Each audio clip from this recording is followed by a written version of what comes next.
Hello friends, welcome to அன்பு collections. இன்றைக்கி கரம் மசாலா வீட்டிலே எப்படி அரைக்கிறது அப்படின்னு தாங்க பார்க்க போகிறோம்.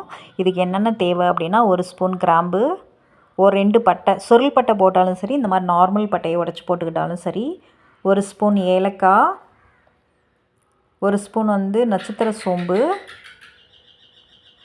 ஒரு ஸ்பூன் சோம்பு, ஒரு ஸ்பூன் சீரகம், ஒரு ஸ்பூன் மிளகு போட்டுக்கோங்க. அப்புறம் ஜாதி பத்திரி ஒன்று போட்டுக்கோங்க, ரொம்ப வேணாங்க, ஒன்று போதும். அப்புறம் ஒரு ஸ்பூன் கல்பாசி போட்டுக்கோங்க. 2 ஸ்பூன் மல்லி, வரமல்லி 2 ஸ்பூன் போட்டுக்கோங்க. அப்புறம் பிரிஞ்சி இலை ஒரு 3 இலை போட்டுக்கோங்க. போட்டு இது எல்லாமே நல்லா வறுக்கணும். நல்லா மீடியம் ஃப்ளேமில் வச்சு நல்லா வறுக்கும் போதே நல்ல ஒரு வாசனை வரும். இந்த வரமல்லி வறுக்கும்போது நல்ல ஒரு வாசனை கொடுக்குங்க.